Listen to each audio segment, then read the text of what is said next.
Hey guys, this is our first video lesson for our last unit, so get excited. I'm going to continue on with these video lessons, but our first one is on the United Nations and supranational organizations. So this word is supra, not super, and these organizations are going to be our starting point, continuing with that theme of globalization to kind of give us an introduction to the unit and how we're going to look at the last 25 years of history. So what is a supranational organization? A supranational organization is an international organization where member countries, also known as member states, so it doesn't mean, Maryland, Pennsylvania, New Jersey, but it means member countries, agree to abide by the governing of the organization. So whatever the organization says goes if you are a member of that organization. That's what you receive in signing that agreement. Therefore, it is over the governments of member countries. The prefix supra means over, so similar to super, but it's supra.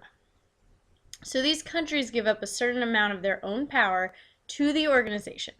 They can no longer make their own autonomous decisions. They have to abide by the decisions of the international organization and what they as an organization decide. So these can be economic, social, political, environmental. Sometimes they're a combination of all of these things. And so they're designed to regulate on a global level in order to establish international policies. It's kind of like a social contract, so it's kind of like deciding, okay, as a class, we're going to not smack each other in the face. That would be an organizational or more higher up level decision that we all can agree to for the better of our class as a whole. All right, so the first one we're going to talk about, we just need to establish a basis of what these supranational organizations are. So we're going to throw it back all the way to the League of Nations. As you probably remember, this was Woodrow Wilson's idea to keep the peace after World War I. So World War I, very scary, biggest war the world had ever seen in the 1917, 1819 era. And so they decided we need something to go above all the governments of these different countries to keep the peace between those countries so a war like this doesn't happen again. However, we know this failed. He wrote a whole essay about it.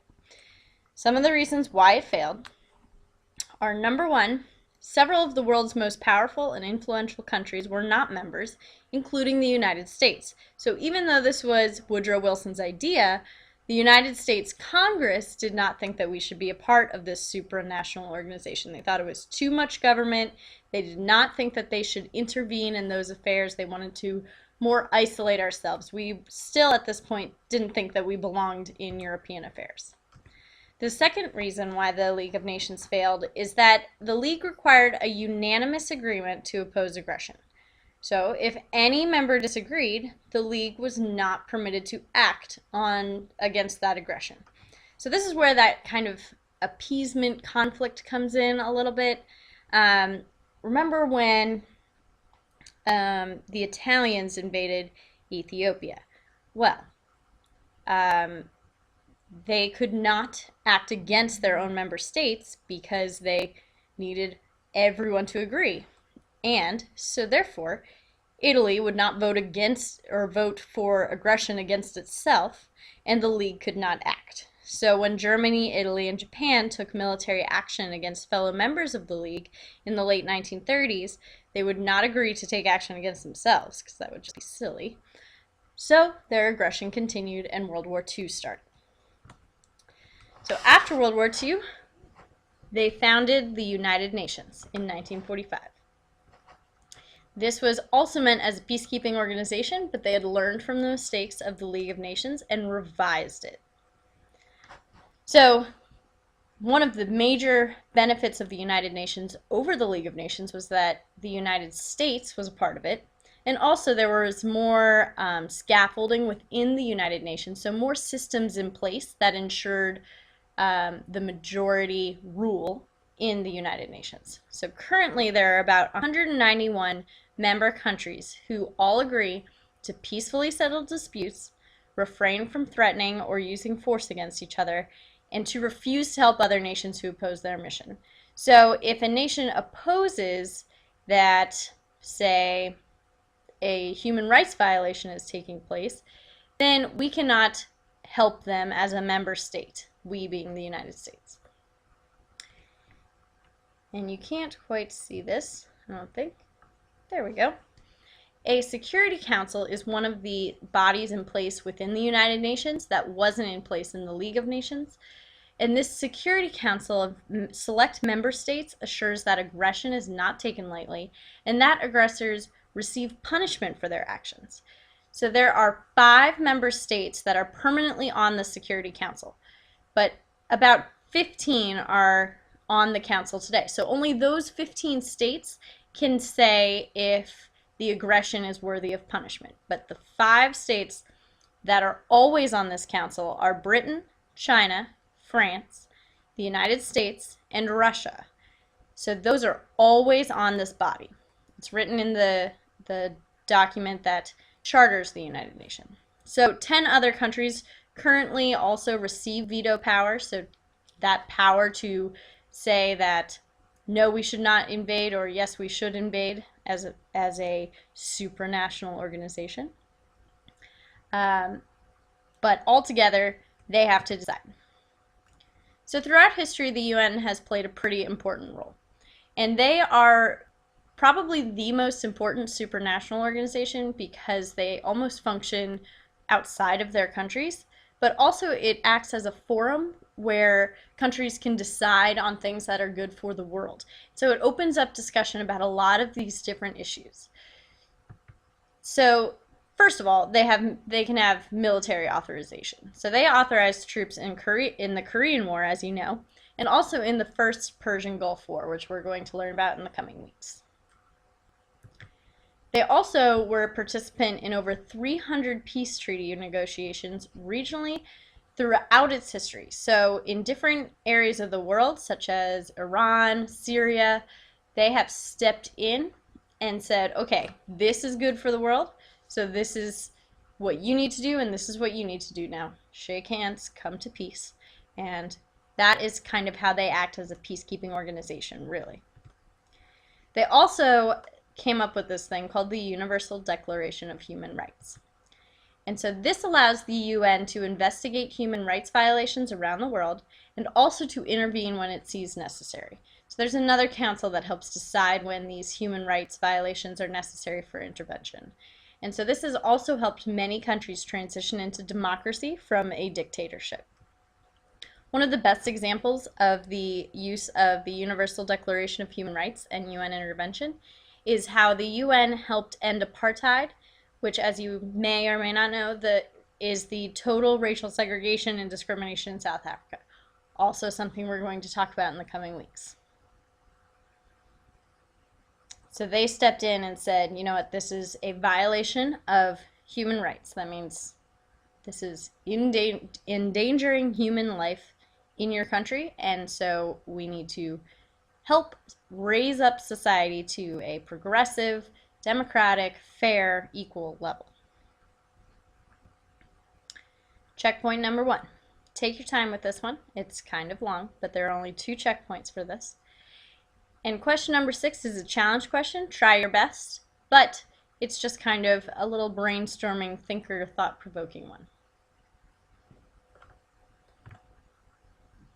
Okay. There are other supranational organizations and other ones that are listed on this than those that are listed on this slide, but there are 4 main ones that you should probably know, and we'll also sprinkle these in as we go if they are relevant to what we're talking about. So NATO is one you've already learned about, and what's interesting about the North Atlantic Treaty Organization is that it's able to raise military force to oppose aggression against member states. So it's able to raise its own army to fight as one organization. So that's kind of important, and NATO has sent in its troops to different parts of the world in order to help resolve conflicts as well as in the interest of its member states. Another important supranational organization that, if you keep up with current events, maybe in your research, you'll hear about is OPEC. And OPEC is the Organization of Petroleum Exporting Countries. So this is an economic collaboration which is used to solidify rights and regulations for oil-rich countries. This organization is mostly in North Africa and the Middle East, and those countries where they export oil to places like America. So it's kind of used as leverage because it's a supranational organization. It's not just one country wanting these rights for itself.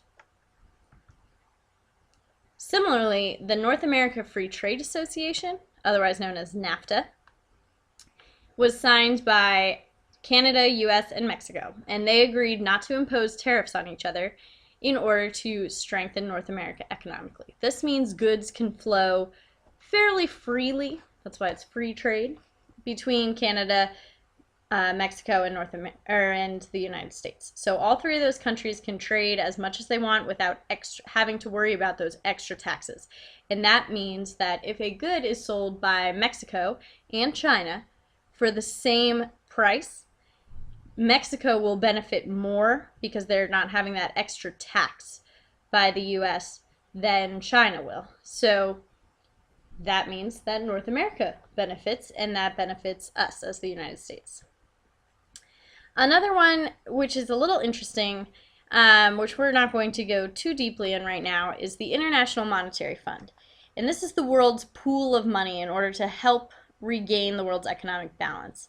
So it was initially started after World War II to kind of help rebuild, and it was basically everybody contributed to kind of help buoy or float the world economy. So some countries weren't in really dire straits or in a lot of debt.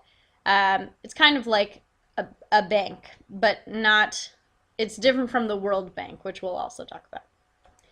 Okay.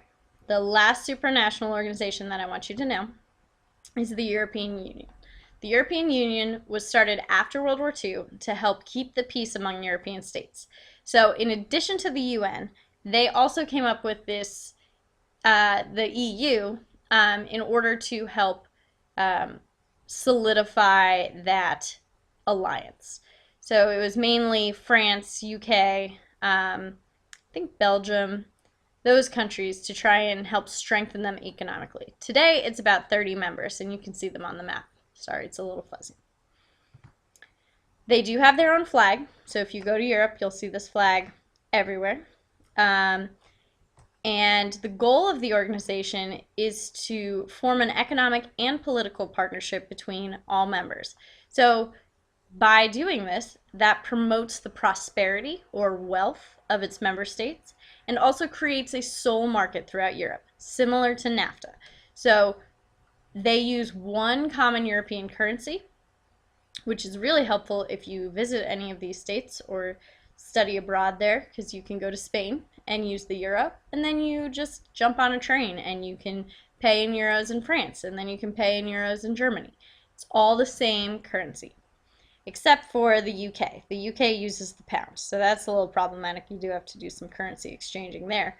But because they have the same economic regulations and they agree to different economic laws, they all enjoy these benefits of one giant market. So instead of when the United States purchases something from Europe, all the member states benefit. However, that's a disadvantage because what becomes one country's problem affects all its members. So this is a problem, as an example, when Greece, a couple years ago, you may have heard about in the news, faced a terrible economic downturn. So that meant the entire European Union suffered because Greece's economy was bad.